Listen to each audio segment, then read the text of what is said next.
దేవుని వాక్యాన్ని మనం చదువుకోబోతున్నాం. అందరూ కూడా మీ బైబిల్ చూపించండి ఒకసారి. I want to see your Bible.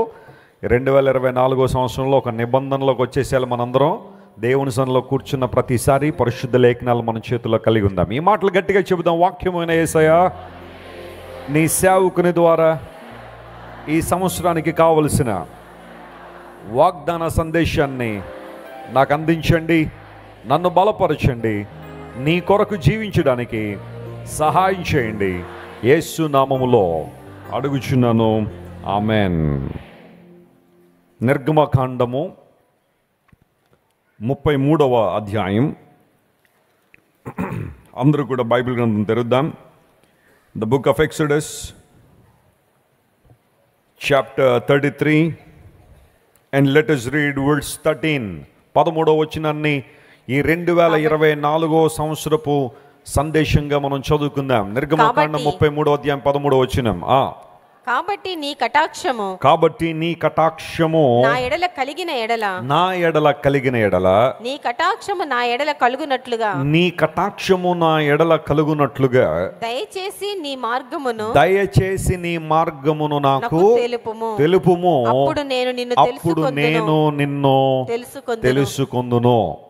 చాలండి, ఒక్క మాట నాతో చెప్పండి. అప్పుడు నేను నిన్ను తెలుసుకొందును. మనం ప్రతిరోజు కూడా ఏదో ఒకటి తెలుసుకోవడానికి ప్రయత్నం చేస్తూనే ఉంటాం. మనకు తెలియని విషయాలు చెప్పడానికి చాలామంది ప్రయత్నాలు చేస్తూనే ఉన్నారు, లేదా వారికి సహకారాన్ని కూడా అందిస్తున్నారు. ఇదివరకు ఏదైనా ఒక విషయాన్ని తెలుసుకోవాలంటే లైబ్రరీల దగ్గరికి వెళ్ళి ఆ సంబంధించిన పుస్తకం కోసం వెతికి దానిలోంచి ఏమన్నా మనకు కావాల్సిన ఇన్ఫర్మేషన్ ఉంటే తెలుసుకునేవాళ్ళం. కానీ ఇప్పుడు ఈ జనరేషన్కి ఆ సమస్య అయితే లేదు. ఏది కావాలనుకున్నా ఫోన్ ఆన్ చేసి గూగుల్లోకి వెళ్ళి మనకి ఏ ప్రశ్న ఉంటే ఆ ప్రశ్న అడిగేస్తే విదిన్ సెకండ్స్లో మనకు సమాధానాలు వచ్చేస్తున్నాయి. ఒకవేళ ఇంకా ఆర్టిఫిషియల్ ఇంటెలిజెన్స్ పెరుగుతున్న ప్రపంచంలో మనం ఉన్నాం కాబట్టి చాట్ జీపీటీ అనే ఒక వెబ్సైట్ కనుక మీరు మెంబర్షిప్ తీసుకుంటే మీరు ఏదైనా ఒక స్పీచ్ ప్రిపేర్ అవ్వాలన్నా లేదా ఒక మ్యాటర్ మీకు కావాలన్నా ఆ టైటిల్ మీరు ఇచ్చేస్తే ఆ ఆర్టిఫిషియల్ ఇంటెలిజెన్స్ మీకు కావాల్సిన ఆన్సర్లన్నీ కూడా ఇచ్చేస్తూ ఉంది. ప్రపంచం పరుగులు పెడుతున్న ప్రపంచంలో మనం ఉన్నప్పుడు జ్ఞానం ఎల్లప్పుడూ మన కళ్ళ ముందు కనబడుతూనే ఉంది. అనేక విషయాలు మనం తెలుసుకోవడానికి ప్రయత్నం చేస్తూనే ఉన్నాం. మోషే అనే దైవజనుడు అన్నాడు, ప్రభువా నీ మార్గమును నాకు తెలుపుము, అప్పుడు నేను నిన్నేం చేస్తానో తెలుసుకుంటాను. మోషే గారు, మీకు ఇంకా ప్రభువు తెలియదా? మరి అప్పటి వరకు చాలా విషయాలు తెలుసు కదా దేవుని గురించి. మోషే 40 సంవత్సరాలు ఐగుప్తు ప్యాలెస్లో ఉన్నాడు. ఆ తర్వాత అక్కడి నుంచి బయటకు వచ్చేసి మిద్యాన్ అరణ్యంలో ఒక 40 సంవత్సరాలు ఉన్నాడు. దేవుడు మోషేకు మండుచున్న పొదలో కనబడ్డాడు. తానెవరో దేవుడు తన పేరును మొట్టమొదటిగా మోషేకి తెలియజేశాడు. I am that I am, నేను ఉన్నవాడను అనువాడనని మొట్టమొదటిగా దేవుడు తన పేరును మోషేకు బయలుపరిచారు. మరి అంతకుముందు దేవుడు పేరు లేదంటే ఉంది. అయితే ఆయన ప్రాపర్ నేమ్ మొట్టమొదటిగా మోషేకు బయలుపరచబడిన అంశాన్ని లేఖనాల్లో మనం చూస్తాం. Moses knew about God in many ways. చాలా విషయాల్లో చాలా మార్గముల్లో దేవుడు అంటే ఎవరో మోషేకు తెలుసు. కానీ ఇక్కడ మరలా మోషే అడుగుతున్నాడు, ప్రభువా నీ మార్గము నాకు తెలుపుమో, నేను నిన్ను తెలుసుకుంటాను. 2024 సంవత్సరంలో మనందరి తపన ఏమై ఉండాలి అంటే ప్రభువుని మరింత ఎక్కువగా తెలుసుకునే వారంగా ఉందుముగాక. అఫ్ కోర్స్ ఇప్పటిదాకా మనం బైబిల్ చదవడం ద్వారా, సేవకులుగా మేము చెప్పే వర్తమానాల ద్వారా, మీరు వ్యక్తిగతంగా దేవునితో సహవాసాన్ని కలిగి ఉండడం ద్వారా మీకు ప్రభు ఎంతో కొంత తెలిసి ఉండొచ్చు. అయితే ఈ సంవత్సరంలో మన లక్ష్యం ఏమై ఉండాలంటే గతించిన సంవత్సరంలో నేను నిన్ను తెలుసుకున్న దానికన్నా ఈ సంవత్సరంలో మరీ ఎక్కువగా నిన్ను నేనేం చేయాలి ప్రభువా? తెలుసుకోవాలి. Our aim should be knowing God far better than any other time. మన జీవితాలు ఎంతవరకు గడిచిన సంవత్సరాల కన్నా ఇంకా ఎక్కువగా ప్రభు గురించి ఎక్కువగా తెలుసుకోవాలి. ఆయన ప్రేమను ఇంకా ఎక్కువగా తెలుసుకోవాలి. ఆయన చిత్తాన్ని నా జీవితంలో నేను తెలుసుకోవాలనే తపన మనలో ఉంటే 2024 సంవత్సరం మన జీవితాల్లో నిజంగా ఆశీర్వాద సంవత్సరంగా ఉండబోతుంది. హల్లెలూయా. ఎప్పటిదాకా చాలా విషయాలు తెలుసుకున్నామేమో, సైద్ధాంతికవేత్తలు రాసిన పుస్తకాలు చదవడం ద్వారా ఏవేవో తెలుసుకోవాలని ప్రయత్నాలు చేస్తున్నావేమో, శాస్త్రవేత్తలు రాసిన పుస్తకాలు చదవడం ద్వారా ఏవేవో తెలుసుకోవడానికి ప్రయత్నం చేస్తున్నావేమో, లేదా లోకసమాన వ్యక్తులు రాసిన నవళ్ళు చదవడం ద్వారా క్యారెక్టర్ని బిల్డ్ చేసుకోవాలనే ఆశ నీలో ఉందేమో. అయితే ఈ సంవత్సరంలో మనందరం కూడా దేవుణ్ణి మరింత ఎక్కువగా తెలుసుకోవాలని దేవుడు ఆశిస్తున్నాడు.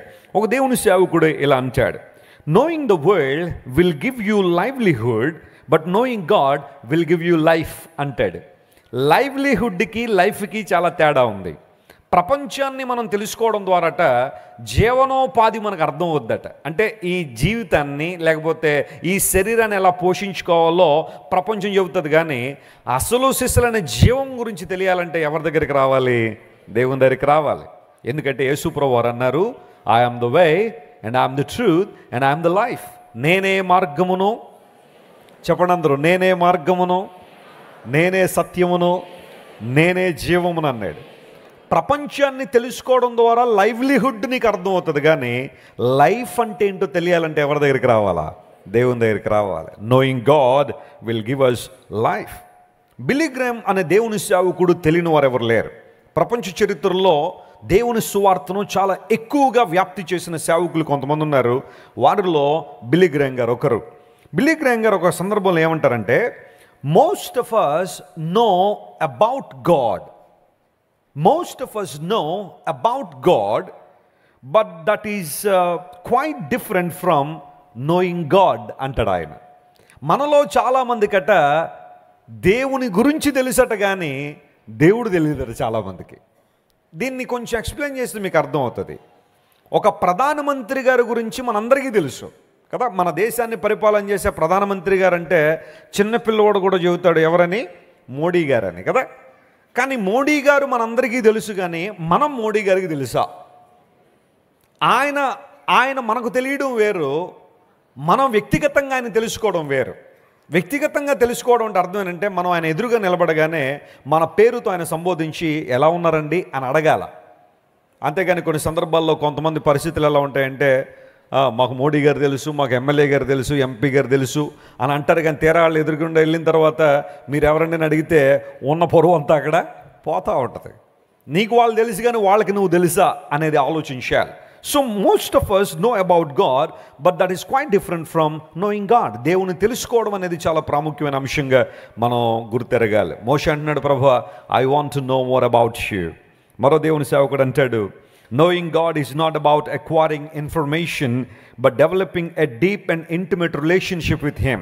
దేవుని తెలుసుకోవడం అంటే కేవలం ఆయన గురించిన ఇన్ఫర్మేషన్ అక్కడెక్కడ తెలుసుకుని వెళ్ళిపోవడం కాదట, ఆయనతో ఒక లోతైన సంబంధాన్ని కలిగి ఉండడము. చెప్పండి, ఆయనతో ఏ సంబంధం కలిగి ఉండాలి మనం? లోతైన సంబంధాన్ని కలిగి ఉండడం. దేవుడు అదే మన నుండి ఆశిస్తున్నాడు. ఆది నుండి దేవుడు మనిషి నుండి కోరుకుంటుంది అదే, నువ్వు నేను ఆయనతో సహవాసం చేస్తాను, ఆయనతో ఒక రిలేషన్షిప్లోకి వస్తామనే దేవుడు ఆలోచన చేస్తున్నాడు. కానీ కొంతమంది ఎలా ఉన్నారంటే, దేవుని గురించి అక్కడ ఇక్కడ కొంచెం తెలుసుకుని వెళ్ళిపోయే వరంగా ఉండాలి, కానీ ఆయనతో వ్యక్తిగత సంబంధాన్ని కలిగి ఉండాలన్న ఆశ చాలా మందిలో లేదు. మోషే అంటున్నాడు, lord, I want to no more about you. That means he wanted to build a relationship with the lord. చివరిగా మరొక దేవుని సేవకుడు అంటాడు, as you know God and develop intimacy with God, the super natural becomes natural అంటాడు. దేవుణ్ణి ఎవరైతే వ్యక్తిగతంగా తెలుసుకుంటారో వారి జీవితాల్లో అసాధారణ కార్యాలు కూడా సాధారణంగా జరిగిపోతూ ఉంటాయట. ప్రైజ్ ద లార్డ్, హల్లెలూయా. ఏదైతే అసాధ్యమని నువ్వు అనుకుంటావో, ఏదైతే జరగదు అని నువ్వు అనుకుంటావో, ఇది జరగదని మనుషుల ద్వారా నిర్ధారించబడుతుందో, అవి నీ జీవితంలో సర్వసాధారణంగా జరిగిపోవడం నువ్వు చూస్తావట. ఎందుకోసం అంటే నీకు ఎవరు తెలుసు? దేవుడు తెలుసు. ఒకసారి ఒక సముద్రంలో ఓడ ప్రయాణం చేస్తుంది.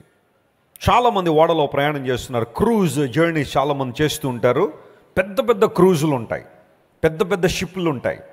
వాటిల్లో కొన్ని వేల మంది ప్రజలు ప్రయాణం చేయడానికి సకల సౌకర్యాలు వారు సిద్ధపరుస్తారు. క్లాస్ 1 బెడ్రూమ్స్ ఉంటాయి, గ్రేడ్ 2 బెడ్రూమ్స్ ఉంటాయి, జనరల్ కంపార్ట్మెంట్స్ ఉంటాయి. ఆ తర్వాత మల్టీ నేషనల్ క్విజిన్స్ ఉంటాయి. అక్కడ రకరకాల ఫుడ్ సర్వ్ చేస్తూ ఉంటారు. మీకు ఏ రకం ఫుడ్ కావాలంటే ఆ రకం ఫుడ్ ఓడ దిగేదాకా ఇస్తూనే ఉంటారు. లోపలే స్విమ్మింగ్ పూల్లు ఉంటాయి, పెద్ద పెద్ద మల్టీప్లెక్స్ థియేటర్స్ ఉంటాయి.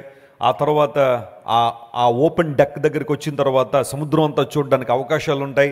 ఇలా ఒక ఓడ అనేది ఒక విచిత్రమైన ప్రపంచం అన్నమాట. చాలామంది అలాంటి ఓడల ప్రయాణాలు చేస్తూ ఉంటారు. సరే, ఒకసారి అలా ఓడ ప్రయాణం చేస్తూ ఉంటే అందులో ఒక పాస్టర్ గారు కూడా ప్రయాణం చేస్తున్నారు.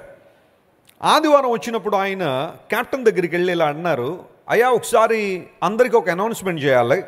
Sunday is the day of the lord and we have to worship hour God. మా దేవుణ్ణి ఆరాధించుకోవడానికి మేము ఇష్టపడుతున్నాం కాబట్టి ఓడలో ఎవరెవరైతే క్రైస్తవులు ఉన్నారో, దేవుని బిడ్డలు ఉన్నారో, లేదా ప్రభువుని ఆరాధించడానికి ఇష్టపడతారో వారందరినీ పిలవాలి అనగానే కెప్టెన్ పిలిచాడు. ఫలానా సమయానికి ఆరాధన స్టార్ట్ అవుతుంది, మీరు అందరు రండి అని. కొన్ని వందల మంది ప్రజలు వచ్చారు, మీకులాగానే ఆ హాల్లో కూర్చున్నారు. అందరూ కూర్చోగానే దేవుని సేవకుడు వారందరికీ కూడా వాక్యం చెప్పడానికి సిద్ధపడుతున్న సమయంలో ఆ సమూహంలో ఒక సెలబ్రిటీ ఉన్నాడు, ఒక మూవీ యాక్టర్ ఉన్నాడు. ఒక ఆయన, ఒక హాలీవుడ్ యాక్టర్ అనుకోండి.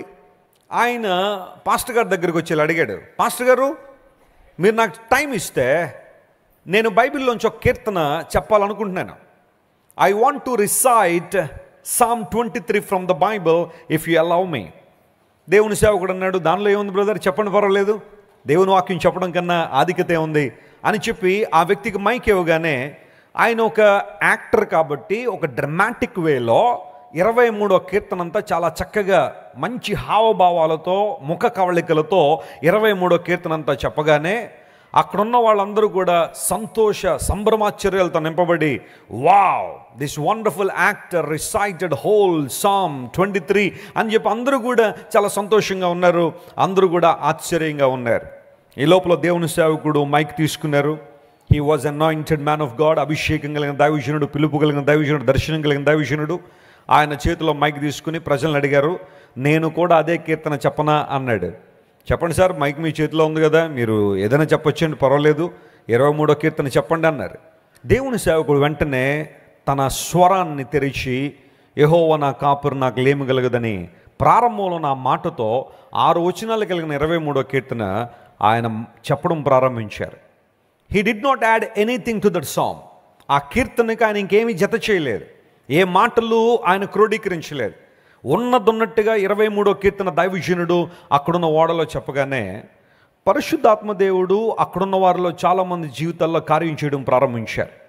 ఆ కీర్తనలో ఉన్న నిజమైన భావాన్ని ప్రతి ఒక్కరు అర్థం చేసుకున్నారేమో, వారి కళ్ళ వెంబడి నీళ్లు గారుతూ ఉన్నాయి. The Spirit of God was moving so powerfully, so mightily among those people on that cruise. ఆ క్రూజ్లో చాలామంది ఏడవడం మొదలుపెట్టారు. ఒక కన్విక్షన్లోనికి వారు వచ్చేస్తూ ఉన్నారు. ఆత్మదేవుడు వారి దగ్గర పనిచేస్తూ ఉంటే ఈ వ్యక్తికి అర్థం కాలేదు. సెలబ్రిటీ వెళ్ళి అడిగాడు పాస్టర్ గారిని, సార్ నేను అదే కీర్తన చెప్పాను, మీరు కూడా అదే కీర్తన చెప్పారు, what makes the difference between two of us? మన ఇద్దరి మధ్య ఉన్న వ్యత్యాసం ఏంటని అడిగితే దైవజనుడు ఇచ్చిన ఆన్సర్ చాలా జాగ్రత్తగానండి, సహోదరుడా నీకు కీర్తన మాత్రమే తెలుసు, నాకు కాపరి కూడా తెలుసు అన్నాడు. దేవుని నామమున స్తోత్రం కలుగును గాక. My dear friend, probably you know the psalm in the Bible, but I know the shepherd. నీకు కీర్తన మాత్రమే తెలుసు, కానీ నాకెవరు తెలుసు? కాపరి తెలుసు. ఇక్కడ వ్యత్యాసం ఎక్కడొస్తుందో తెలుసా? చాలామందికి బైబిల్ తెలియక కాదు, బైబిల్ చదవడం రాక కాదు, ప్రపంచంలో మనం మాత్రమే కాకుండా చాలామంది బైబిల్ చదువుతారు ప్రతిరోజు. కొంతమంది విమర్శించాలని చదివేవాళ్ళు ఉంటారు, కొంతమంది బైబిల్లో ఏముందో చూద్దామని చదివేవాళ్ళు ఉంటారు, బైబిల్లో తప్పులు వెతకాలని చదివేవాళ్ళు చాలామంది ఉన్నారు. చాలామందికి ఒకవేళ బైబిల్ తెలిసేమో కానీ నీకు నిజంగా దేవుడు తెలిసినప్పుడు ఆ ప్రభావం వేరుగా ఉంటుంది, ఆ మహిమ వేరుగా ఉంటుంది. Do you want to know God better than any other day? నీ జీవితంలో ఎంతవరకు నువ్వు ఎంతకైతే ప్రభు గురించి తెలుసుకున్నావో అంతకన్నా ఉన్నతమైన రీతిలో ప్రభువుని తెలుసుకోవాలని ఆశిస్తున్నావా? మోషే అడిగాడు. అదే స్థానంలో మనం ఉంటే ఇంకేంటి ప్రభు నీ గురించి నేను తెలుసుకోవాల్సింది? నాకున్న దర్శనాలు, నాకున్న ప్రత్యక్షతలు, నువ్వు నాకు కనబడి చెప్పిన మాటలు ఇంకెవరికైనా అందాయా ఎక్కడ? ఇంక నేను తెలుసుకోవడం ఏంటి అని అంటామేమో మనమైతే. కానీ Moses humbled himself and asking our Lord, show me your way, then I will know you better than any other day. నా జీవితంలో ఇంతకుముందు జరిగిన అనేక సంఘటనల కన్నా ఇంకా నీ గొప్పతనాన్ని, ఇంకా నీ ఔన్నత్యాన్ని, ఇంకా నీ మహిమను, నీ ప్రభావం నేను తెలుసుకోవాలని ఆశిస్తున్నాను ప్రభు అని మోషే దేవుని సన్నిధిలో ప్రార్థన చేశాడు. ప్రియులారా, 2024 సంవత్సరంలో అలాంటి ఆశను కలిగి ఉందామా? అలాంటి ఉద్దేశాన్ని మనం కలిగి ఉందామా? ప్రభువా నీ గురించి ఇంకా ఎక్కువ తెలియాలయ్యా. ఇప్పటిదాకా చాలాసార్లు బైబిల్ చదివి ఉంటాను, చాలాసార్లు దేవుని వాక్యం విని ఉంటాను, కానీ I want to know you lord. ఇంకా నీ గురించి నేను తెలుసుకోవాలి ప్రభువా. నేను ఎప్పుడు చెబుతూ ఉంటాను, మన దేవుడు అనంతుడు. అందరూ చెప్పండి, ఆయన ఎలాంటి వాడు? ఆయన అవర్ గాడ్ ఈజ్ లిమిట్లెస్. దాని అర్థం ఏంటి అంటే, నువ్వు ఎంత తెలుసుకున్నా ప్రభు గురించి ఇంకా తెలుసుకోవడానికి చాలా ఉంటుంది. హల్లెలూయా. పౌలు మహాశయుడు దేవుని గురించి చాలా విషయాలు ఆయనకు తెలిసినప్పటికీ కూడా అనేక సందర్భాల్లో పౌలు యొక్క ఉద్దేశాన్ని కూడా అదే రీతిలో బయలుపరిచినాను. ఇంకా ప్రభువుని తెలుసుకోవాలని, ఆయన ప్రేమను తెలుసుకోవాలని, ఆయన ప్రేమ యొక్క ఎత్తు, లోతు, వెడల్పులను తెలుసుకోవాలనే ప్రయత్నం చేస్తున్నా.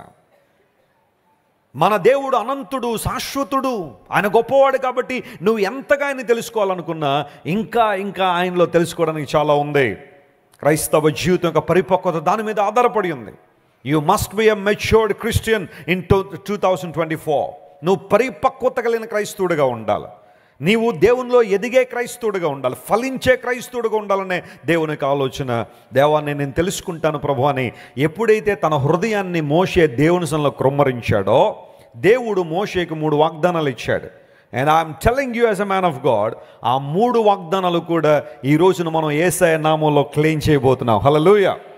అవి మన జీవితాల్లో నెరవేర్చబడినట్లుగా ఈ 2024వ సంవత్సరంలో దేవుని యొక్క ఉనికి, ఆయన ప్రసన్నతను సంపూర్ణంగా అనుభవించినట్లుగా ఆ 3 వాగ్దానాలు మీకు అందించి నా సందేశాన్ని ముగింపులో తీసుకొస్తాను. నంబర్ 1, ఎవరైతే దేవుణ్ణి తెలుసుకోవడానికి ఆసక్తి కలిగి ఉంటారో, ప్రభువులో లోతైన అనుభవాన్ని కలిగి ఉంటారో, ఆయనతో ఒక సత్సంబంధాన్ని కలిగి ఉండి, ప్రభువా నీవే నా ఆధారం, నీవే నా ఆశ్రయం, నీవు తప్ప నాకెవరు లేరయ్యా, నేను సమస్తం నీ మీద ఆధారపడుతున్నానని ప్రభువునే వారు ముందు పెట్టుకుంటారో, వారికి కలిగే మొదటి ఆశీర్వాదం లేదా మొదటి వాగ్దానం ఏంటంటే, లేఖనాలు సెలవిస్తున్నాయి. అదే నిర్గమకాండం 33వ అధ్యాయం ఈసారి 14వ వచనం చదువుతున్నాను, చూడండి. Exodus chapter 33 and verse 14, the first promise coming from the throne of grace, దేవుని కృపా సింహాసనము నుండి మోషేకి అందించబడిన మొట్టమొదటి వాగ్దానం ఇదే. అందుకు ఆయన నా సన్నిధి నీకు తోడుగా వచ్చును, నేను నీకు ఏమిస్తానో విశ్రాంతినిస్తాను. స్తోత్రం చెప్దాం ఒకసారి. హల్లెలూయా. Do you get the first promise of God in this 2024? ఈ 2024వ సంవత్సరంలో దేవుడు మనకిస్తున్న వాగ్దానం ఇదే. నా సన్నిధి నీకు ఎలా ఉంటుంది? తోడుగా ఉంటుంది. చాలా సందర్భాల్లో వారి తోడు వీరి తోడు కావాలని చాలా ప్రయత్నాలు చేస్తూ ఉంటాం. ఎవరైనా నో అంటే, రిజెక్ట్ చేస్తే విలవిల్లాడిపోతారు చాలామంది. వారు వద్దన్నారండి, కాదన్నారండి, నన్ను తృణీకరించారండి. ఆ రిజెక్షన్ని చాలామంది హ్యాండిల్ చేయలేకపోతున్నారు ఈ రోజుల్లో. ఎవ్వరు నీకు తోడున్నా తోడుండకపోయినా దేవుడు మాత్రం సదాకాలం నీకు ఎలా ఉంటాడు? ఆయన తోడుంటాడు. ఎందుకోసం తెలుసా? మన ఏదో గొప్పోళ్ళం అని కాదు, ఆయన వాగ్దానం చేశాడు కాబట్టి. హల్లెలూయా. నా సన్నిధి నీకు తోడుగా వస్తుంది మోషే. wherever you go my presence shall go with you.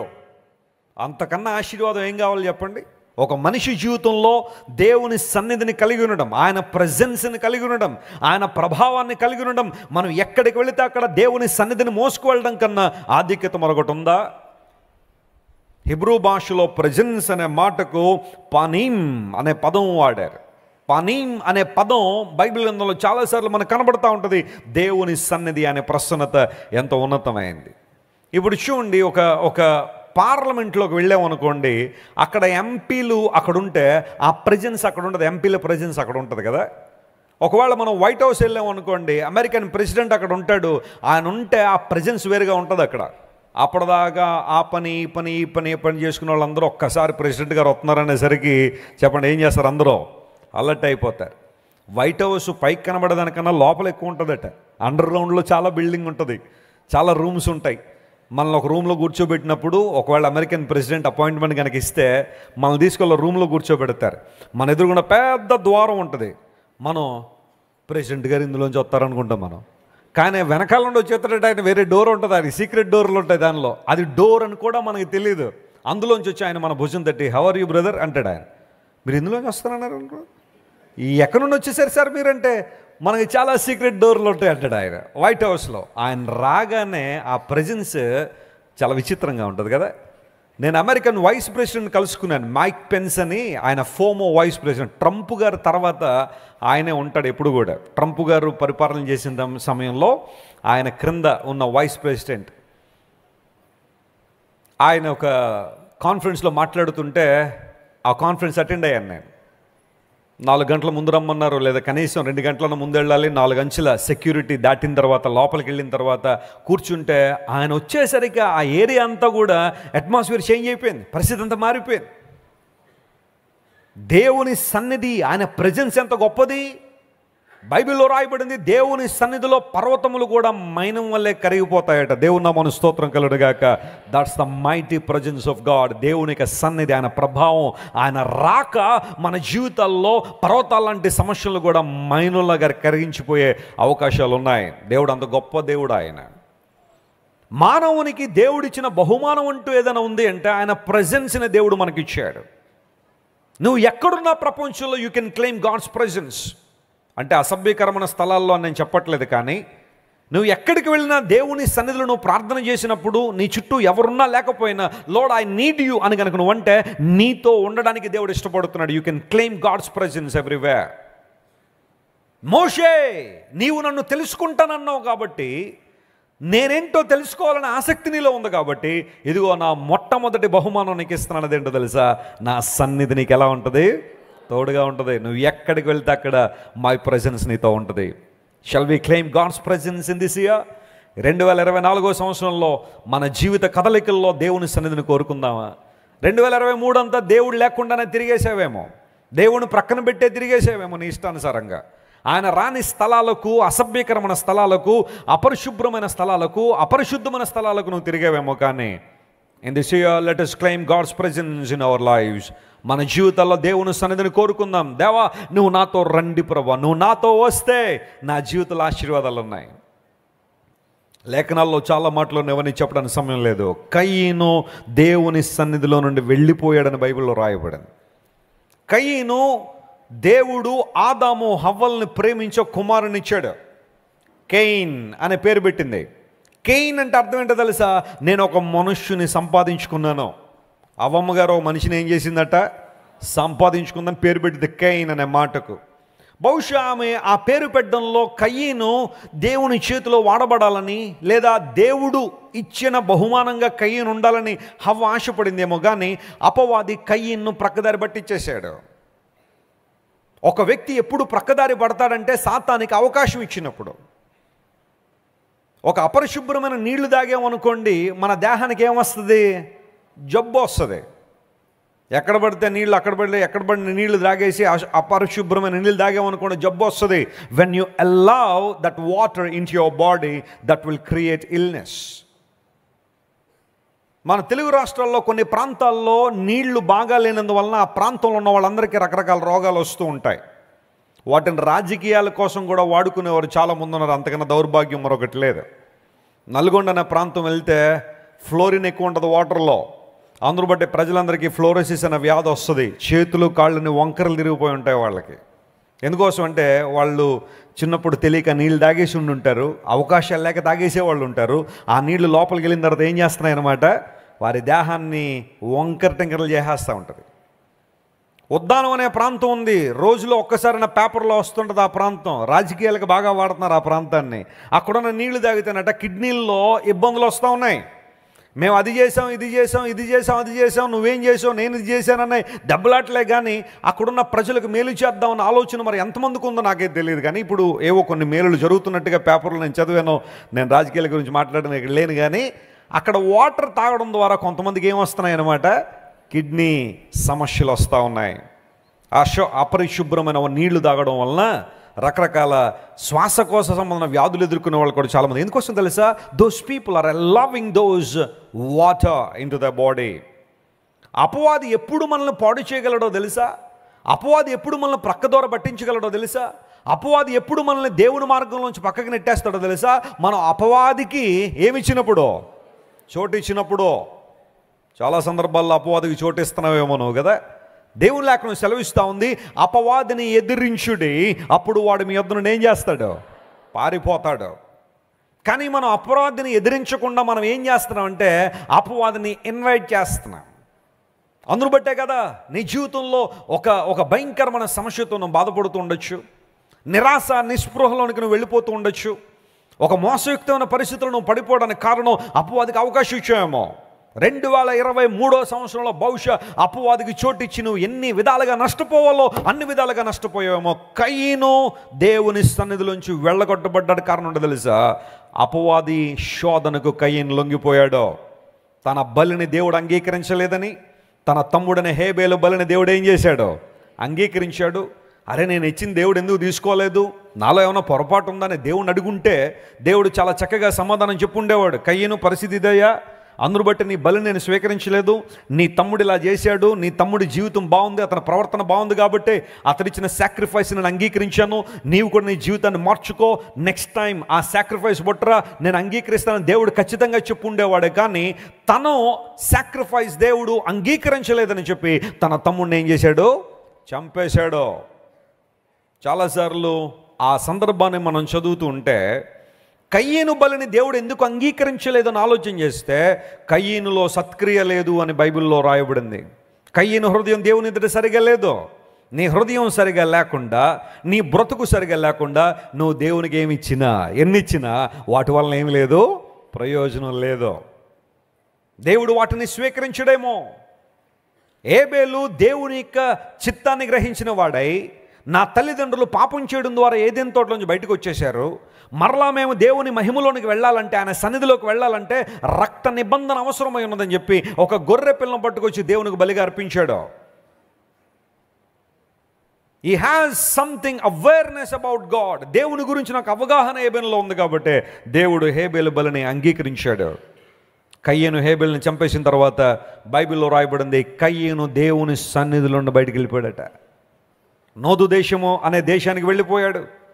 ఎక్కడి నుంచి వెళ్ళాడు? కయ్యను అంటే దేవుని సన్నిధిలో, ఆయన ప్రభావంలోంచి, ఆయన మహిమలోంచి కయ్యను వెళ్ళిపోయాడు. దేవుని సన్నిధికి దూరం అయిపోయాడు.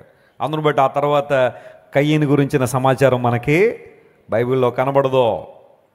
నీ చరిత్ర కొనసాగాలి అంటే, అర్థవంతమైన ఆశీర్వాదకరమైన నీ జీవితం ముందు కొనసాగాలంటే, నీ భావి తరాలు దీవెన పొందాలంటే, నీ బిడ్డలు వారి బిడ్డలు వారి బిడ్డలు ఆ తర్వాత తరాలు ప్రయోజనకరంగా ప్రపంచానికి దీవెనకరంగా ఉండాలంటే దేవుని సన్నిధిలో ఉండడమే మనకు సరైన అవకాశం. దేవుని నామమున స్తోత్రం కలుగునుగాక.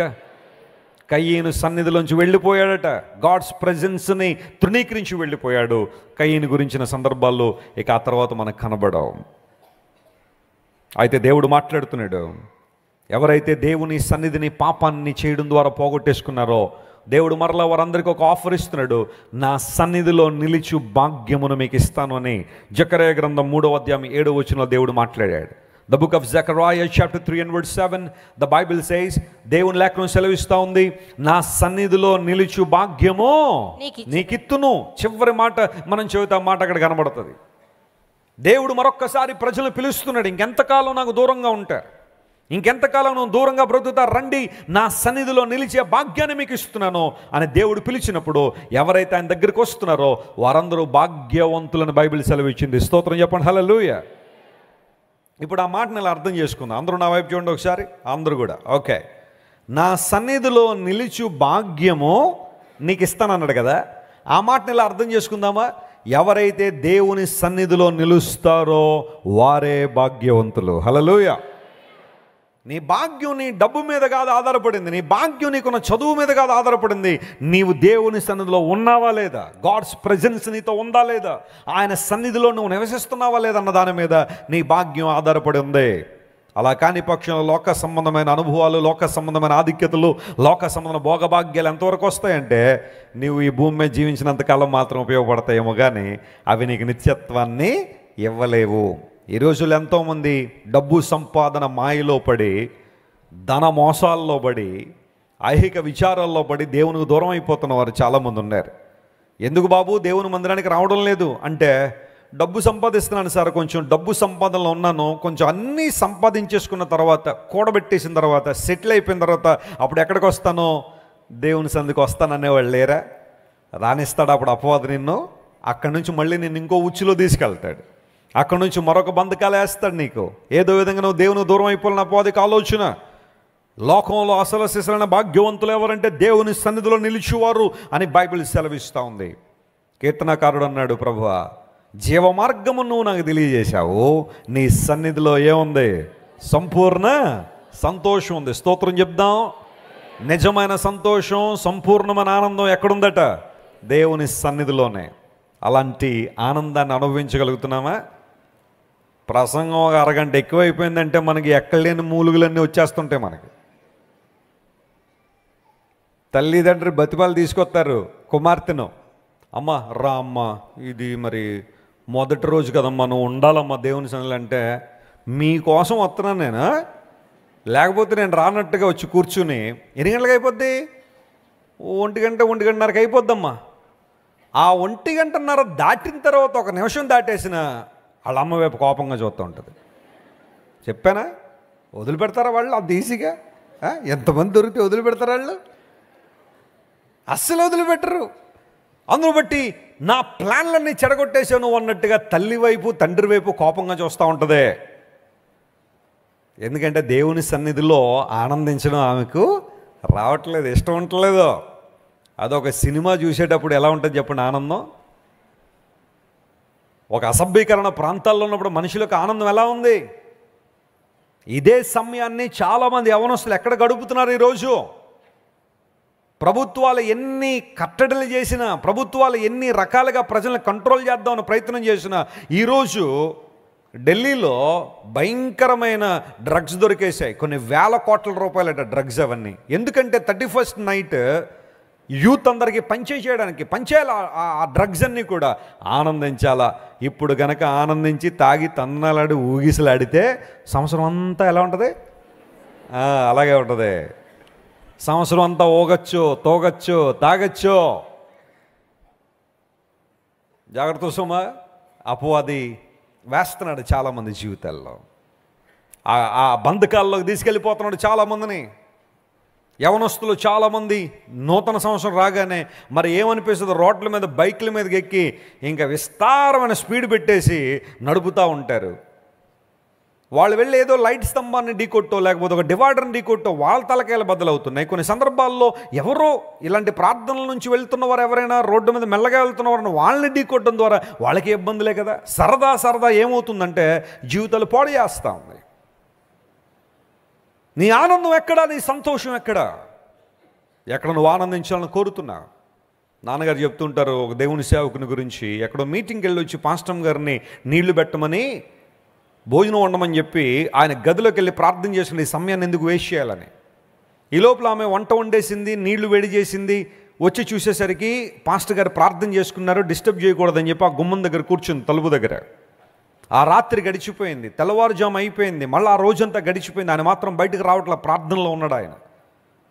అలా ప్రార్థన చేస్తూ ఉండగా 72 గంటల తర్వాత బయటకు వచ్చాడట ఆయన. ఆఫ్టర్ 72 hours బయటకు వచ్చాడు. వచ్చి అన్నాడట, పాస్టర్ గారు నీళ్ళు వేడికినాయా అన్నాడట ఆయన. భోజనం వండారా అని అడిగితే ఆమంది, మీరు లోపలికి వెళ్ళి ఎంతసేపు అయిందో తెలుసా అండి? ప్రార్థనలో మీరు మోకరించి లేదా ప్రార్థన చేస్తూ ఎంత సమయం అయిందో తెలుసా? 10 నిమిషాలు అయిందా? లేకపోతే 1/4 గంట అయిందా? లేదండి 72 గంటలు. క్యాలెండర్లో 3 రోజులు వెళ్ళిపోయినాయి. 3 days you are in the presence of God. నేను ఎక్కడో ఈ సంఘటన ఒకసారి చెప్తే ఒక యవనస్తుడు అన్నాడు, నేను నమ్మనండి, ఎలా జరుగుద్దండి 72 గంటలు ఇంకా ఆయన ఎలా ఉండిపోతాడండి? మన దేశంలో ఈరోజు చాలా ఫేమస్ బాబా ఒక ఆయన ఉన్నాడు. పేరు చెప్పండి, కొంతమంది బాధపడతారు ఆ పేర్లు చెప్తే. ఆయన వెళ్ళిన చోటల్లో ఏం చెప్తాడో తెలుసా? ఒకసారి ఆయన చెట్టు కింద అలా కూర్చున్నాడట. నవ్వుతారేంటి? తపస్సు. చెట్టు కింద అలా కూర్చునేసరికి ఇంకా ఆయన లేవట్లేదట, మాట్లాడడం లేదట, అలాగే ఉండిపోయాడట. ప్రజలు అబ్జర్వ్ చేస్తున్నారట. 1 రోజు అయిపోయిందంట, 2 రోజులు అయిపోయిందంట, 3 రోజులు అయిపోయిందట, వారం అయిపోయిందట, 10 రోజులు అయిపోయిందట, 14 రోజులు, 15 రోజుల తర్వాత కళ్ళు తెరిచాడట. అప్పుడు అందరూ వచ్చి, నువ్వు నిజంగా బాబావే, 15 రోజులు ప్రపంచంలో లేవు, నువ్వు ఎక్కడికి వెళ్ళి వచ్చితివి? నేను జ్ఞాన సాక్షాత్కారాన్ని పొందుకుని వచ్చి తిని. అది నమ్మావు కదా నువ్వు? 15 రోజులు ఆయన ఉన్నాడంటే నమ్ముతున్నావు, ఇక్కడ 3 రోజులు ఉన్నాడంటే నమ్మలేవు నువ్వు.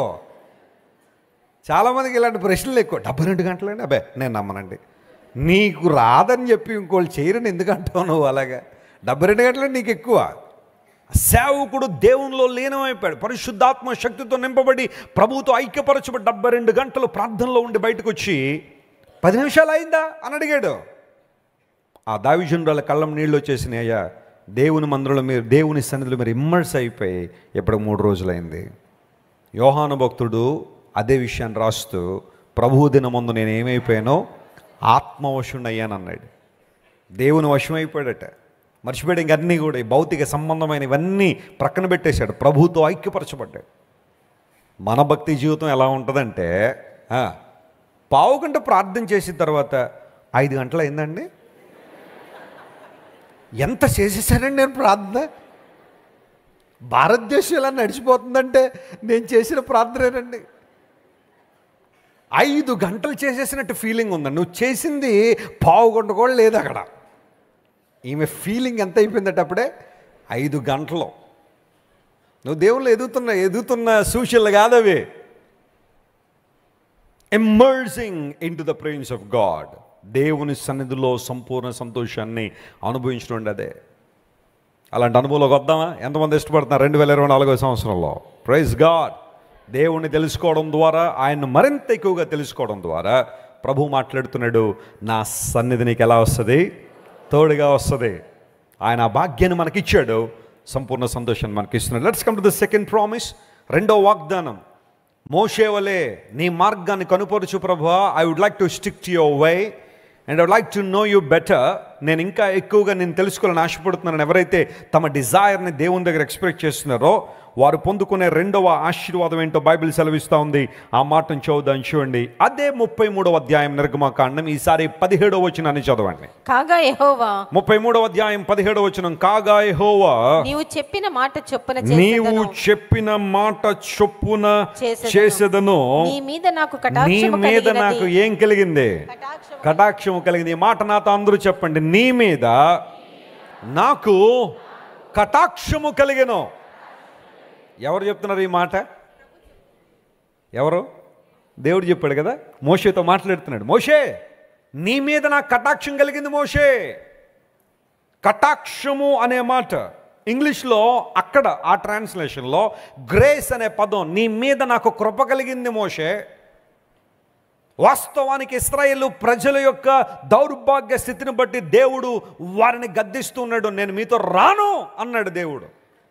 మీరు ఇంటికి వెళ్ళిన తర్వాత నిర్గమకాండం 32వ అధ్యాయం అంతా చదువుతూ ఉంటే అక్కడ ఇశ్రాయేలు ప్రజలందరూ దేవునికి విరోధమైన కార్యం చేశారు.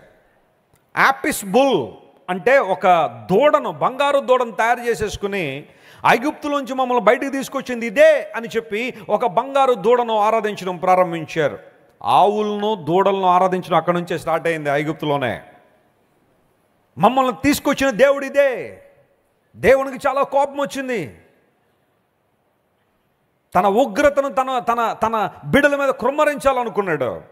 మనకు తెలుసు 3000 మందికి పైగా ఆ రోజున తమ ప్రాణాలు కోల్పోయారు. మిగతా వాళ్ళందరూ భయకంపితున్న వాతావరణంలో ఉన్నారు. ఆ సమయంలో దేవుడు అన్నాడు, నేను అబ్రహాముకు వాగ్దానం ఇచ్చాను కాబట్టి, ఇస్సాకుకు వాగ్దానం ఇచ్చాను కాబట్టి, యాకోబుకు వాగ్దానం ఇచ్చాను కాబట్టి మీరు వెళ్ళండి.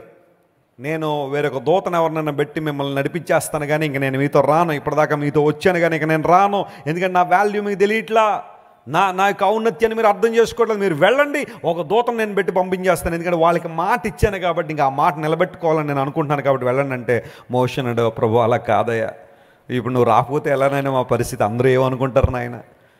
హడావిడిగా ఐగుప్తులోంచి బయటికి తీసుకొచ్చేసాడు దేవుడు. మార్గ మధ్యలో వాళ్ళందరినీ హతమార్చేశాడు. వాళ్ళని కనాను దేశం తీసుకెళ్ళని అసమర్థుడైపోయాడు వారి దేవుడని నీ గురించి చెడ్డగా మాట్లాడుకుంటారు. ప్రభు అలా వద్దయ్యా, నీ కటాక్షం నాకు కావాలి. We need your grace Lord. We deserve for punishment. We deserve for punishment in our lifes. మేము చేసిన తప్పిదానికి మేమందరం శిక్ష అనుభవించడానికి అర్హులమే కానీ we want your grace, we want your mercy, we want your compassion. అదే పశ్చాత్తాపం దేవుని సన్నిధిలో మనకు ఉండాలా. మనందరం కూడా పాపం చేయడం ద్వారా దేవుని మహిమను కోల్పోయిన వారమే. పాపంలో వచ్చే జీతం ఏంటి? మరణమే.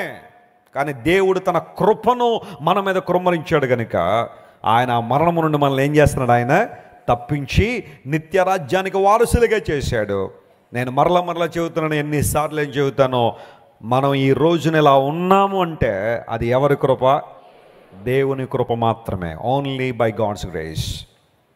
నీ మీద నాకు కటాక్షం కలిగింది. ప్రతి ఒక్కరూ ఆ పదాన్ని అప్లై చేసుకుందాం. నేను నమ్ముతున్నాను, నా దేవుడు నా మీద కటాక్షం కలిగి ఉన్నాడు కాబట్టి నేటికి నేను సజీవుడిగా ఉన్నాను. ఆయన గురించి మాట్లాడగలుగుతున్నాను, ఆయన గురించిన సువార్త ఇంకను ప్రకటించగలుగుతున్నాను. నీ మీద దేవునికి కటాక్షం ఉంది. హల్లెలూయా. ఆయన కృప నీ మీద ఉంది. కొన్నిసార్లు ఎవరెవరో ఫేవర్ సంపాదించుకోవాలని ఎన్నెన్నో ప్రయత్నాలు చేస్తూ ఉంటాం చాలామంది. మొన్న ఒక ఆయన అంటున్నాడు, ట్రాన్స్ఫర్ అవ్వట్లేదండి వెస్లీ గారు, ట్రాన్స్ఫర్ కోసం పులస చేప పట్టుకెళ్ళానండి మా యజమాని గారు. ఆయన ఏం చేప పట్టుకెళ్ళాడట?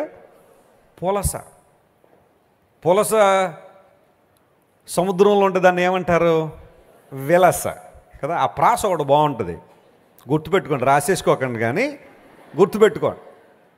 విలస వలస వచ్చి పులసై పులిసైపోద్దట. బాగుందా? విలస ఏం చేస్తుంది? వలస వచ్చి పులస అవుద్ది. పులస అయిన తర్వాత ఒక మట్టి పాత్రలో బెండకాయలతో పాటు ఏమైపోద్ది? అది పులిసి అయిపోద్ది. ఆయన అంటున్నాడు, మా సుపీరియర్ని ఫేవర్ చేసుకోవడానికి పులస కూర పట్టుకెళ్ళాను కానీ పని అవ్వలేదండి అన్నాడు. చాలా రకాల ప్రయత్నాలు జరుగుతూ ఉంటాయి. బాయ్ ఫ్రెండ్ని ఫేవర్ చేసుకోవడానికి కొంతమంది ప్రయత్నాలు చేస్తారు, లేకపోతే తాను ప్రేమించే అమ్మాయిని ఫేవర్ చేసుకోవడానికి ఎన్నెన్నో ప్రయత్నాలు చేస్తూ ఉంటాడు. రాజకీయవేత్తల యొక్క కనుదృష్టి వారి మీద పడాలని ఎన్ని ప్రయత్నాలు జరుగుతూ ఉంటాయో, ఒక ముఖ్యమంత్రి కళ్ళల్లో పడాలని, ప్రధానమంత్రి కళ్ళల్లో పడాలని, లేకపోతే ఒక ఉన్నతమైన స్థితిలో ఉన్నవారి కళ్ళల్లో పడాలని ఎంతమంది ఎన్ని ప్రయత్నాలు చేస్తూ ఉంటారో. Sometimes we try our best to please people. We behave like people pleasers. ప్రజలను సంతోషపెట్టడానికి చాలా ప్రయత్నాలు చేస్తూ ఉంటాం. నేను తరచుగా చెబుతూ ఉంటాను, ఇదే నూతన సంవత్సరం వచ్చితే నేను చిన్నప్పుడు మా టీచర్లను ఇంప్రెస్ చేసుకోవడానికి మా నాన్నగారికి వచ్చిన గ్రీటింగ్ కార్డులన్నీ వాళ్ళకి ఇచ్చేస్తుండేవాడిని. అది మామూలు ప్రయత్నం కాదు. అది ప్రియమైన దైవజనులు పాస్టర్ జోసెఫ్ విజయ్ కుమార్ గారికి అని రాసి క్రింద ఫ్యామిలీ ప్రేయర్ రాస్తారు కదా, మనం ఒక పెన్ను తీసుకుని మొత్తం కొట్టేసి ప్రియమైన టీచర్ గారికి మీ ప్రియమైన జాన్ వెస్లీ అని రాసేవాడిని. పట్టుకెళ్ళి ఇచ్చేసేవాడిని. వాళ్ళ తర్వాత వాళ్ళు చూసుకున్న తర్వాత ఏం చేశారో మనకన్నీ అనవసరం, వాళ్ళ ఫేవర్ మన మీద ఉందా లేదా అనేది. అంటే మార్కుల కోసం కాదు, కానీ నేను ఎప్పుడైనా స్కూల్ మానేస్తే నన్ను ఏమనకుండా ఉంటారనే ప్రయత్నం అనమాట. అలాంటి పనులు చాలా చేసేవాడిని. కానీ నేను రక్షణ పొందిన తర్వాత ప్రభువుని నా జీవితంలో ప్రాధాన్యత కలిగిన స్థానంలో ఉంచిన తర్వాత, when I started learning to put my God first in my life, ప్రజలను ప్లీజ్ చేయడం మానేశాను నేను. I'm not a people pleaser. అందరికన్నా మొట్టమొదటిగా నా దేవుడిని ప్లీజ్ చేయడానికి ప్రయత్నం చేస్తాను. ఆయన నామం మహింపరచబడాలి, ఆయన నా జీవితాన్ని బట్టి ఆయన సంతోషపడాలి. ఆ తర్వాత దేవుడు ఎలాగా ఆయన చిత్తానుసారంగా ఎవరెవరికి ఎలాంటి ఆదరణ, ఎలాంటి ధైర్యం, ప్రోత్సాహం తన వాక్యం ద్వారా ఇవ్వాలో, తన ప్రత్యక్షతలు బయలుపరచడం ద్వారా, దేవుని వాక్యాన్ని ప్రకటించడం ద్వారా ఆయన కార్యం జరిగిస్తూ ఉన్నాడు. అది తర్వాత సంగతి. కానీ మనం ఎవరిని ప్లీజ్ చేయాలా? దేవుడు అన్నాడు, మోషే నీ మీద నాకు కటాక్షం కలిగిందయ్యా, అంతకన్నా గొప్ప భాగ్యం ఏంటి? కటాక్షం అన్నమాట. ఆదికాండం 18:3 తీయండి. ఒక్క మాట నేను చెబుతాను చాలా జాగ్రత్తగా, ఎందుకంటే దేవుని వాక్యాన్ని మనం లోతుగా ధ్యానం చేస్తే ఎన్ని శ్రేష్టమైన అంశాలు దేవుని లేఖనంలో ఉన్నాయి. చూడండి, ఆదికాండం 18:3. ప్రభువా నీ కటాక్షము నా మీద ఉన్న ఎడల, త్వరగా చదవండి, ప్రభువా నీ కటాక్షము నా మీద ఉన్న ఎడల ఇప్పుడు నీ దాసుని ఏమవద్దు, దాటిపోవద్దు. ఆదికాండం 18వ అధ్యాయంలో అబ్రహామును ఎవరు దర్శించారు? ఈ ప్రక్కన వాళ్ళు చెప్పట్లేదు. ఏం చెప్తే ఏమవుద్దు ఈ రాత్రి వేళ అనుకుంటారు చాలా. ఓకే, ప్రభువు దర్శించాడు. అబ్రహాము మమ్రే దగ్గర ఎండవేళ గుడారపు ద్వారమందు కూర్చున్నప్పుడు యెహోవా అతనికి, ఎవరో దూరంగా ఒక ఆయన కనబడ్డారు. అబ్రహాము అతన్ని ఏం చేశారు చెప్పండి? గుర్తుపట్టాడు. అబ్రహాములను గొప్పతనం అదే, దేవుణ్ణి గుర్తుపట్టగలిగాడు. Praise the lord. ప్రభువు మనల్ని దర్శించినప్పుడు ఆయన దర్శన కాలాన్ని గుర్తుపడుతున్నాము మనం. ఆయన దర్శించినప్పుడు ఆయన గుర్తించే అనుభవం మనలో ఉందా? అబ్రహాము దేవుని కోసం కనిపెడుతున్నాడు. మమ్రే అనే మాటకు దర్శనం అని అర్థమైతే, మమ్రేలో అబ్రహాం ఉన్నప్పుడు దేవుడు కనబడగానే వావ్ గాడ్ ఈజ్ విజిటింగ్ మీ అని ఎప్పుడైతే గుర్తించాడో గబా గబా వెళ్ళాడు, ప్రభువుని ఎదుర్కొన్నాడు. వచ్చి అంటున్నాడు, ప్రభువా నీ కటాక్షం గనక నా మీద ఉంటే నీ దాసు నువ్వేం చేయొద్దు. ఇప్పుడు ఆ తర్వాత వచ్చిన వాళ్ళు చదివితే దేవుడు దాటిపోయాడు అబ్రహాముని? అందరూ గట్టిగా చెప్పాలా. దాటిపోయాడా? దాటిపోలేదా? దాటిపోలా. నీ కటాక్షం నా మీద ఉంటే దాటిపోవద్దు నాయన దేవుని సన్నిధిలో ప్రార్థన చేసిన అబ్రహాము ప్రార్థన దేవుడు అప్రూవ్ చేశాడు. అబ్రహామును దాటిపోని దేవుడు ఈరోజు మనతో సజీవంగా మనతో ఉన్నాడు.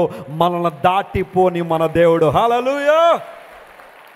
What a great God we are serving this morning. ఈ ఉదయకాల సమయంలో మనం ఆరాధించే దేవుడు నిన్ను నన్ను దాటిపోని దేవుడు. హల్లెలూయా. నేను చాలామంది దాటి వెళ్ళిపోయారేమో నీ నిస్సహాయతను చూసి, నీ దగ్గరున్న ఆ లేమిని చూసి, నీ దగ్గరున్న ఆ భయంకరమైన పరిస్థితులను చూసి, నీ నిరాశను చూసి, నీ నిస్పృహను చూసి, నీ పతనావస్థను చూసి చాలామంది ఇప్పటికే దాటి వెళ్ళిపోయారేమో. బహుశా గుంపులో నీ బంధువులు ఉండుండొచ్చు, నీ స్నేహితులు ఉండొచ్చు, నీ సొంత కుటుంబ సభ్యులు కూడా ఉండుండొచ్చు. కానీ నీకు విషయం తెలుసా, నిన్ను ప్రాణప్రదంగా ప్రేమిస్తున్న దేవుడు నిన్నేం చేయట్లేదు, ఆయన దాటిపోవడం లేదా, దాటిపోవడం లేదా. ఎందుకోసం తెలుసా? ఆయనకి నీ మీద ఏం కలిగింది? కటాక్షం కలిగింది. నా కటాక్షము నీ మీద కృమ్మరిస్తున్నాడని వాగ్దానం చేసిన దేవుడు ఈ రాత్రి ప్రకటిస్తున్న 2024 సంవత్సరంలో నీ దేవుడు నిన్ను దాటిపోవడం లేదు.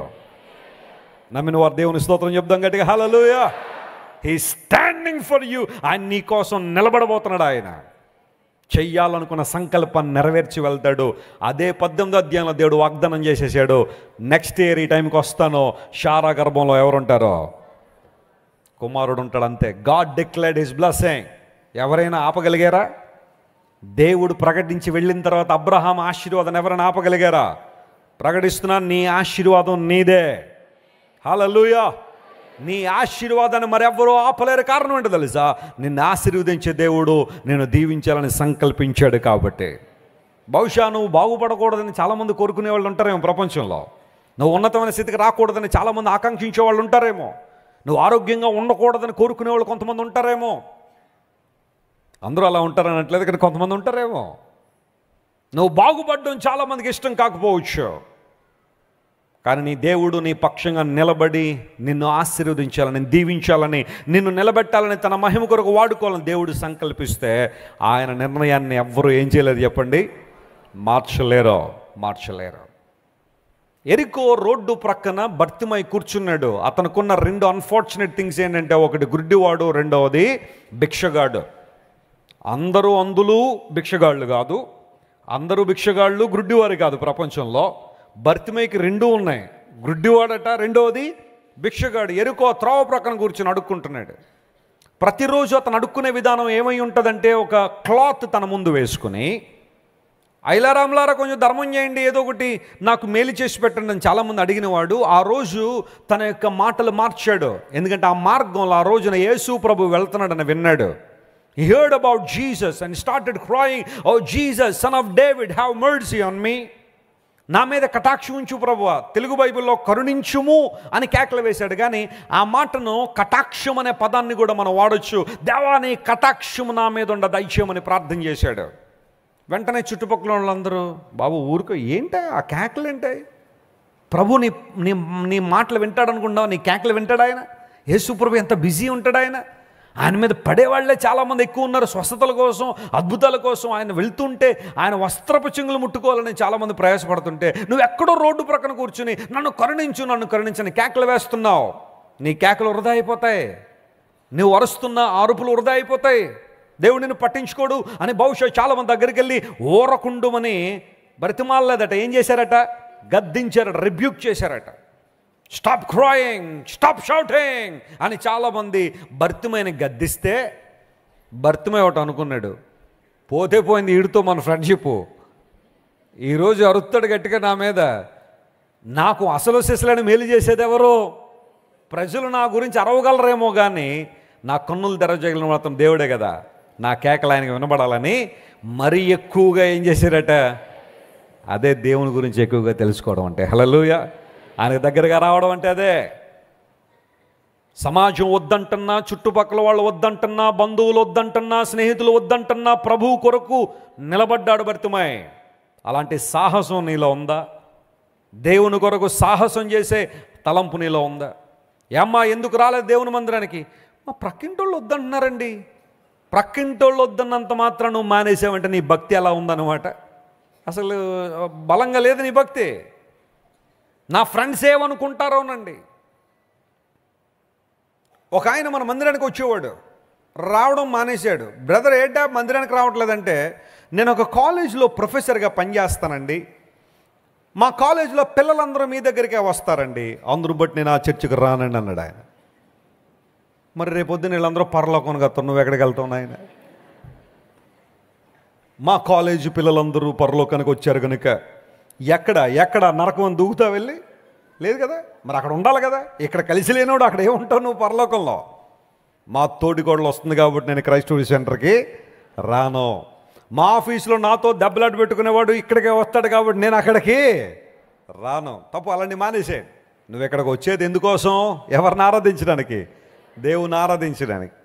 ఎవరిని అలాంటి ఇబ్బందులు ఉంటే సఖ్యత పడండి, సమాధాన పడండి. అంతేకాని అవన్నీ గ్రడ్జెస్ అన్నీ లోపల పెట్టుకుని నేను రానని ఆశీర్వాదాలు పోగొట్టేసుకోవద్దు. ఎవరో వద్దంటున్నారని భర్తమై ఆగిపోలేదు. Lord, I want to have your mercy lord. ఇప్పటికే చాలా ఆలస్యం అయిపోయింది అయ్యా, ఇప్పటికే చాలా ఆలస్యం అయిపోయింది. లోక సంబంధమైన వాటి కోసం ఇప్పటిదాకా ఆరాటపడ్డానికని ఈరోజు నిజంగా నిన్ను చూడాలని కోరుకుంటున్నాను ప్రభు అని భర్తమై కేకలు వేయడం మొదలుపెట్టాడు. గమనించిన ప్రియులారా, యేసు ప్రభు అంత వేగంతో వెళుతున్న ప్రభు కూడా భర్తమై కేకలకి ఏం చేశాడు? ఆయన నిలిచిపోయాడు. ఆయన చాలాసార్లు చెప్పుంటాను, మళ్ళీ చెప్పడం నాకు చాలా ఇష్టం. ఒకసారి ఒక యవనస్తుడు అడిగాడు, వెస్లీ గారు బైబిల్లో మీకు ఎవరంటే ఇష్టం అని. చాలామంది ఇష్టమే, చాలా మంచి క్యారెక్టర్ బైబిల్లో ఉన్నాయి, అందరూ ఇష్టమే. లేదంటే ఒకళ్ళ గురించి చెప్పండి. ఆ ఒక్కడి గురించి చెప్పాల్సి వస్తే భర్తమై గురించి చెబుతాను. ఎందుకోసం తెలుసా? పాత నిబంధనలో చాలామంది గొప్ప గొప్ప భక్తులు సృష్టిని ఆపగలిగారు, భర్తమై సృష్టికర్తను ఆపేశాడు. దేవుడు నా మనస్తోత్రం కలుగునుగాక. భర్తమై ఎవరిని ఆపేశాడో? సృష్టిని కాదు ఆపింది, సూర్యచంద్రుని కాదు ఆపింది, ఎర్ర సముద్రాన్ని కాదు ఆపింది, మరొకడు కాదు, సృష్టికర్తన దేవుణ్ణి ఆపేశాడు. తన యొక్క మాటల ద్వారా, తన యొక్క ఆక్రందన ద్వారా ప్రభువుని గణపరచగలిగాడు. యేసు ప్రభు నిలబడిపోయాడు. ఆయన దాటిపోయాడు. ఆయన దాటి వెళ్ళ. నీ దాసుని పట్ల నీ కటాక్షం ఉంటే దాటిపోవద్దు ప్రభువా. నా యేసయ్య దాటిపోలా. ఈ రాత్రి ప్రకటిస్తున్నాను దేవుని సేవకుని గమనించండి. వినమ్రతతో, విశ్వాసంతో, యథార్థమైన మనసుతో నువ్వు దేవుని సన్నిధిలో ఈరోజు నువ్వు కేకలు వేయగలిగితే, ప్రభువా నీ కటాక్షం నాకు కావాలి, నీ కృప నాకు కావాలి, నీ దయ నాకు కావాలి అని నువ్వు దేవుని అడగగలిగితే, నిన్ను దాటి ఒక్క అడుగు కూడా నా దేవుడు ముందుకేయడు. నీ సమస్య ఏంటో పరిష్కరించి ఆయన ముందుకెళ్తాడు. గట్టిగా చప్పట్లు కొట్టి ప్రభువును అనుభవించండి. God will settle your matter today. నీ స్థితిగతులు మార్చగలిగిన వాడు ఆయన. భర్తమై కన్నులు తెరవజేసి వెళ్ళాడు ఆయన. ఏం కావాలి భర్తమై? నిన్ను చూడాలనుకుంటున్నాను ప్రభువా. నీ విశ్వాసం నేనేం చేసింది? స్వస్థపరిచింది. చూశాడు ప్రభువుని. నేను అనుకుంటాను భర్తమై ఎగ్జైట్మెంట్ ఏదన్నా మీటర్ ఏమన్నా పెడితే పేలిపోయి ఉంటుందో మీటర్ కదా, ఆ నంబర్ దాటేసి ఉంటుంది. ఎందుకోసం? కళ్ళు తెరవబడగానే ప్రభువుని చూశాడేమో. యేసయ్య యొక్క సుందర రూపాన్ని చూసి పరవశించిపోయి ఉంటాడు భర్తమై. ప్రభువును నిలువరించగలిగే, ఆపగలిగిన ప్రార్థన, యథార్థమైన ప్రార్థన. నీ కటాక్షం నా మీద ఉంటే దాటిపోవద్దు ప్రభువా. దాటిపోవట్లేదు ఆయన. నిలబడ్డాడు నీ కోసం. చెప్పు నీ బాధ ఏంటో, నీ కష్టం ఏంటో చెప్పు, నీ నిస్సహాయత ఏంటో చెప్పు, నీ బలహీనత ఏంటో చెప్పు. యేసయ్యకి ఆయన స్వస్థపరుస్తాడు. ఆయన్ను చూసే కన్నులు మనకిస్తాడు. Praise the lord. మూడో మాట చదువుకుని ముగింపు ప్రార్థనకు వద్దాం. చూడండి, అదే మూడవ వాగ్దానం. నేను నిన్ను తెలుసుకోవాలని ఆశిస్తాను ప్రభువా. I want to know you lord అని ఎప్పుడైతే మోషే అడిగాడో, మూడవ ఆశీర్వాదం దేవుడు ఇస్తున్నాడు. 33:19 చదవండి ఈసారి. ఆయన, నిర్గమకాండం 33:19, ఆయన నా మంచితనమంతయు, నా మంచితనమంతా నీ ఎదుట కనుపరచెదను. నీ ఎదుట నేను చేస్తాను, నేను కనుపరుస్తాను. ఈ చక్కని మాట అందరూ ఒకసారి నాతో పాటు రిపీట్ చేయండి. నా మంచితనమంతా నీ ఎదుట కనుపరుస్తాను. దేవుడు చేసిన వాగ్దానం. మోషే, ఈ క్షణం నుండి నువ్వు చూస్తావు నా మంచితనం ఏంటో. కొన్నిసార్లు ఎవరైనా మనకు మేలు చేసినప్పుడు వారి మంచితనానికి చాలా ఇంప్రెస్ అయిపోతుంటాం కదా మనం. నేను వారికి బంధువు కాకపోయినా, లేదా వారు ఎవరో నాకు తెలియపోయి నాకు చాలా మేలు చేశారండి, వారి మంచితనం ఎంత గొప్పదండి అని చెప్పి కొన్నిసార్లు మనుషుల మంచితనాన్ని మనం కీర్తిస్తూ ఉంటాం. కానీ దేవుని మంచితనం ఎంత గొప్పది.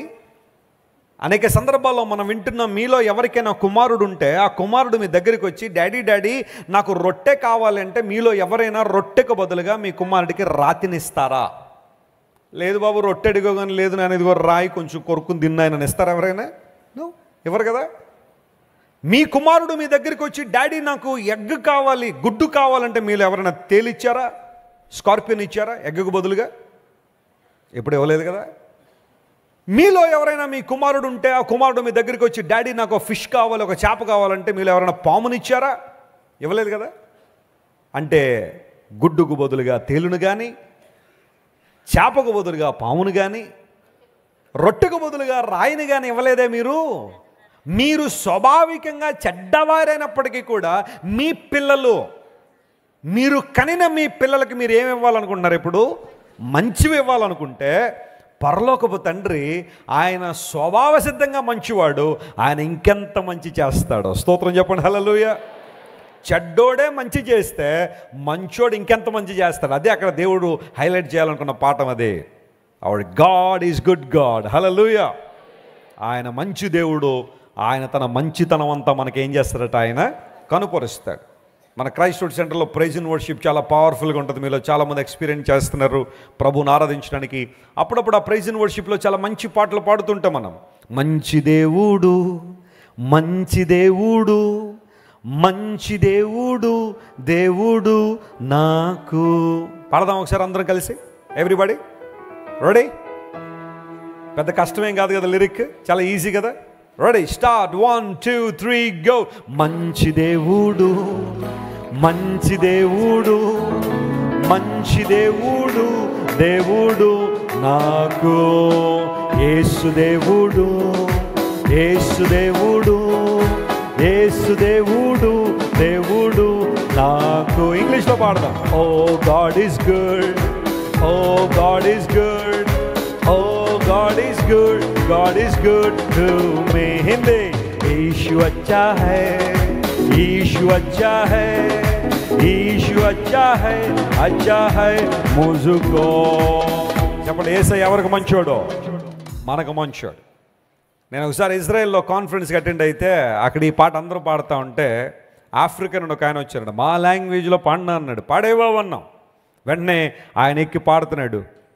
జాంబి వాంబోతే, జాంబి వాంబోతే, జాంబి వాంబోతే, వాంబోతే ఏరికే అన్నాడు. అదేంటో మాకు అర్థం అవ్వలేదు, కానీ మంచి దేవుడు అనే మాట మాత్రం ఆయన ఆ లాంగ్వేజ్లో పాడాడు కదా. భాషలు వేరైన భావం ఒకటే. ఏ భాషలో మన దేవుని సల్లో ప్రార్థన చేసినా ఆయన ఎప్పుడు మంచివాడిగానే ఉంటాడు. Praise the Lord, hallelujah.